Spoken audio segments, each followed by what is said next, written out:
I'll trust you on this, electronics, I suppose.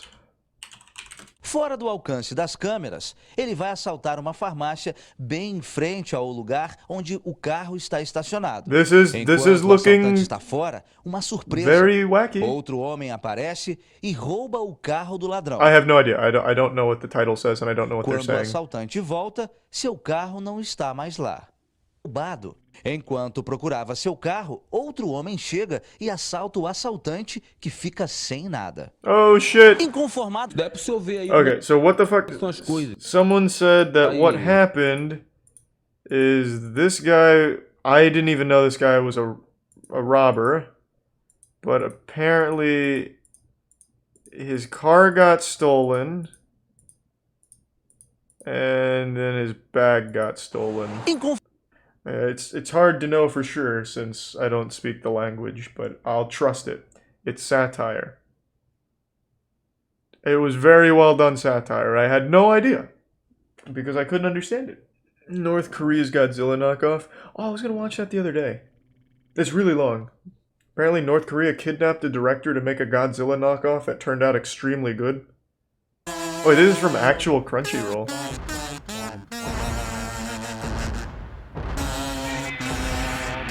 Is the movie here? Or just the story? The movie is the one below. This is the one. Oh, let me get the story first. Hey, thank you for the 10 gift subs, Psychedelic Jake. Weirdest Godzilla ripoff Thank you, Jake. ever made. It all started with a kidnapping. Shin Sang-ok was a pretty well-regarded director in the 50s and 60s in South Korea. His production company created award-winning successful films and was involved in making over 300 movies in the 1960s alone. What For a the while, he was fuck? dubbed the Prince of Korean Cinema, which is pretty dope title if I say so myself, Thanks, and he was Samurai. even responsible for filming the Happy first birthday, Davey on-screen Wavy. kiss in a South Korean movie, in the 1954 film titled Jiokwa, aka A Flower in Hell. However, after a string of flops in the 1970s, along with restrictions placed on him by the government, seemed to sour his affection for the movie industry a bit, but that was nothing compared to what would come next. Shin Sang-ok had previously been married to actor Chae Eun-hee, who also won various awards for her work. They got divorced in 1976 due to a few scandals, and 2 years later, in 1978, she disappeared. As it turns out, she'd gone to Hong Kong under false impressions It's a fucking crazy story. And had been kidnapped by the North Korean government. Shin Sang-ok went to look for her, only to be kidnapped by North Korean government himself 6 months after Chae Eun-hee's kidnapping. Great question. Well, you see, dear viewers, it's because Kim Jong-il, the late supreme leader of North Korea, He loved Godzilla.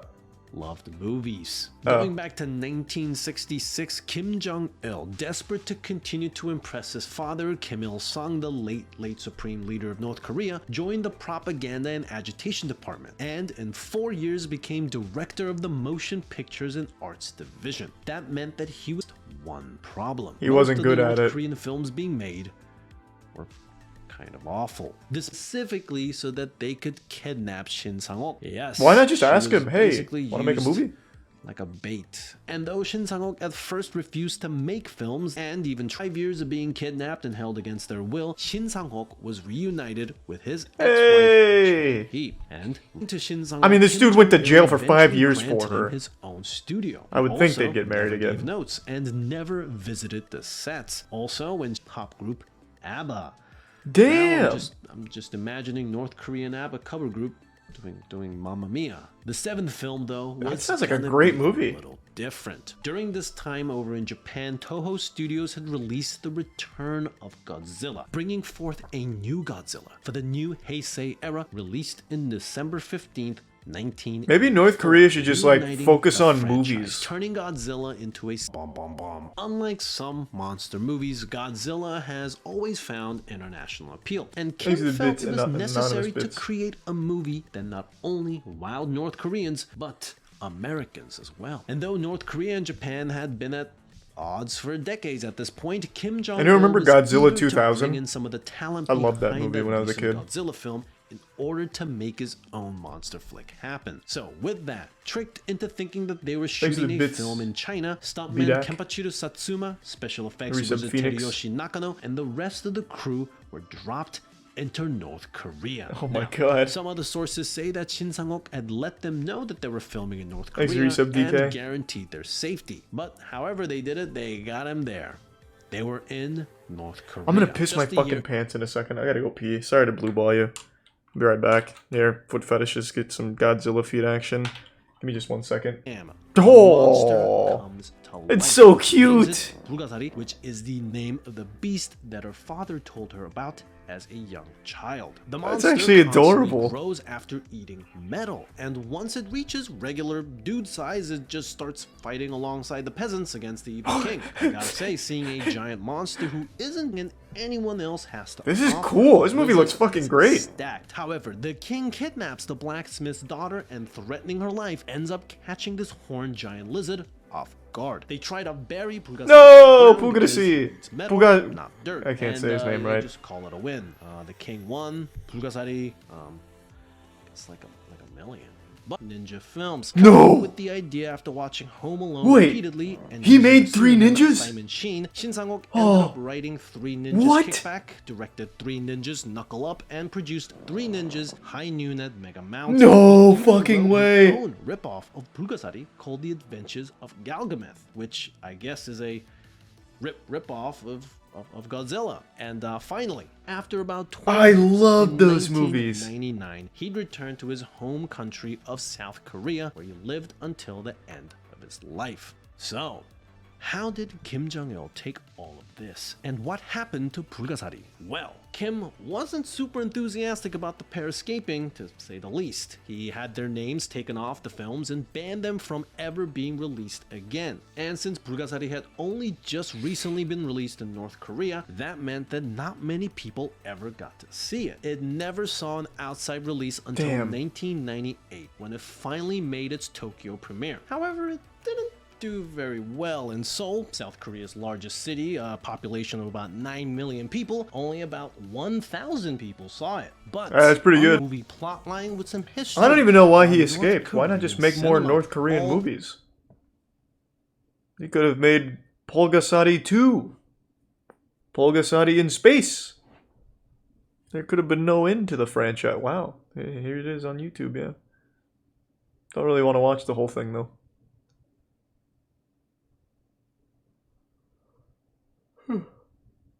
Wouldn't have 3 ninjas had he not escaped. True.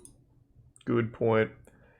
God, I love those movies. I tried watching 3 Ninjas at Mountain Moon, whatever the fuck it's called. High Moon Mountain or whatever. The one with Hulk Hogan. I tried watching that a few years back. God, it's bad. Holy fuck, it's bad. Thanks to Resub Dundo. Those movies have not aged well.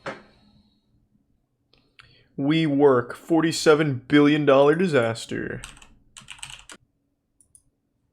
Does WeWork's implosion pose a systemic risk? The company went from a $47 billion valuation to near bankruptcy in just 6 weeks. It's been kind of a phenomenal story to watch. 6 weeks? What a speed run. Cash crunch at its current burn rate of $700 million a quarter. It's probably going to run out of money by the first half of next year. How and what is this company going to do if it doesn't hit the public market and raise that money? Hi. I've never heard of this. Welcome to another Cold Fusion video. The idea of a modern-day tech company is shrouded in glamour. Casual dress, cutting-edge tech, and a collaborative atmosphere which frees workers from mundane, pigeonholed work until people started looking into the company and, more importantly, their founder and CEO, Adam Neumann. From a failed IPO to a disgraced CEO, let's take a look at the story of WeWork. That guy looks way too young to have a $47 billion business. It was hip and fresh. Yeah, it's literally a net cafe. It didn't look or feel like a traditional office. Yeah, because it's a net cafe. Drawing from their founders' experiences of growing up in communal living spaces. They framed themselves as a tech company, employing data analytics tools and other smart tech to improve the efficiency of their spaces. This led to an understanding of exactly how people use their spaces, where to build next, and how the spaces should look. WeWork found themselves a target market and grew quickly. Hey, foosball. The company received some a game people pretend to have fun such as playing. Goldman Sachs, JP Morgan, and SoftBank. Even Amazon invested in WeWork this year. In total, WeWork secured $14.2 billion in funding since 2009. Though low interest rates made it easy for investment firms to pump cash into growing companies. One of these cash pumpers was Masayoshi Son, the CEO of SoftBank. Hey. He manages a $100 billion vision fund. We've covered Son and his SoftBank Boston company in a Dynamics. previous video. His rags to riches story is really amazing in itself, and I'll leave a link for that below. Son had made perhaps one of the greatest investments of all time just a few decades earlier when he gave a young Jack Ma $20 million to fund Alibaba. Oh, In fuck. 2017, Son famously met with Adam for just 12 minutes before deciding to invest $4.4 billion. What? Son had found a new apprentice in Adam Neumann, and in Son, Neumann had found a mentor. But Son's belief in Neumann, while it gave way to his rise, may also have been part of the reason for his eventual downfall. In fact, WeWork was central London's biggest office occupier, and also the biggest private office tenant in Manhattan. But Adam Neumann had bigger dreams for the company than just renting office spaces. I don't even get it. Why is it such a good The idea? We company, along with WeWork, there's It's also literally a WeLife, net cafe. essentially renting furnished apartments. And more Well, that's interestingly, not, but- WeGrow, which in its own words is a, quote, conscientious entrepreneurial school for young children with tuition fees between $22,000 and $42,000. The school is again, in its own words, quote, committed to elevating the collaborative consciousness of That the means world, nothing. end quote. That is a literal nothing WeGrow statement. That is has run no by meaning. Rebecca Neumann, wife of Adam Neumann and cousin of Gwyneth Actual Paltrow. dog shit. The so-called founding parents testify about the school's intangible strengths. I see many schools that are very established, but the big issue with those schools is that they're behind. WeGrow is teaching the children how to adapt to the rapidly changing world around us that we all see. But all of this apparent success had an air of doubt around it. WeWork had secured funding, they grew into a giant, but they hadn't made a profit yet. Have they- Nevertheless, yeah, did they do after anything, Uber though? went public in May, WeWork became the most valuable venture-backed company in the United States. Now, it's not uncommon for a tech company This to is 5 take a gift subs, while butter. to return a profit. But WeWork, although it likes to think of itself as a tech company, really isn't. WeWork is effectively a landlord. They Makes it don't tier sell 1 technology crazy bull. hardware or software. They simply rent office space. They use technology to make more effective business decisions, but these days, most companies do, of industry, and a founder who got drunk on the allure of being a pioneer. I still just don't really If get you it. have a He's business literally a that's middleman for mission-driven, you renting will attract property, the and best that's it. people. If you attract the best people, remember this. You have to treat them the way you want to be treated. You have to take care of them. I know today, and I did not understand this in the past, that the most important thing in our business and in every business are the employees and the people making it work every single day. Hence Yeah, the I think it's a company really would be dumb bleeding idea. money. Documents from WeWork's IPO filings revealed that it was losing more than $5,000 per new customer.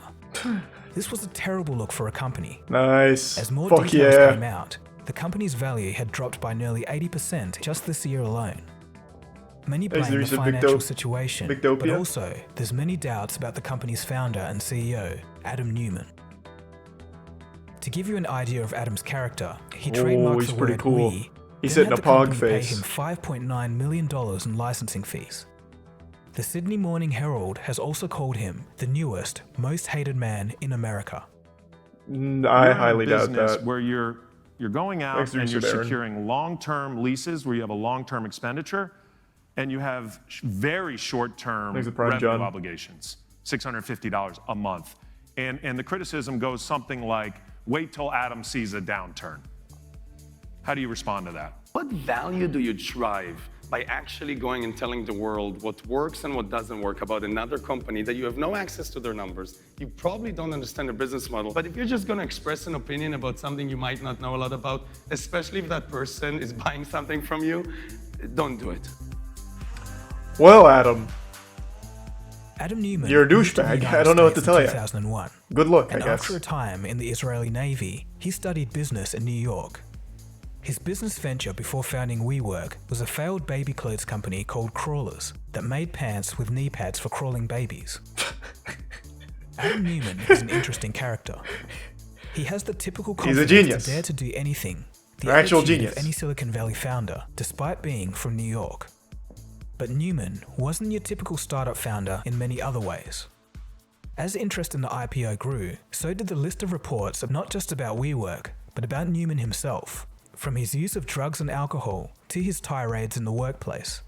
It was as if Neumann lived in an alternate reality, a reality perhaps fed by those around him. It was said that the drinking at these retreats started in the morning.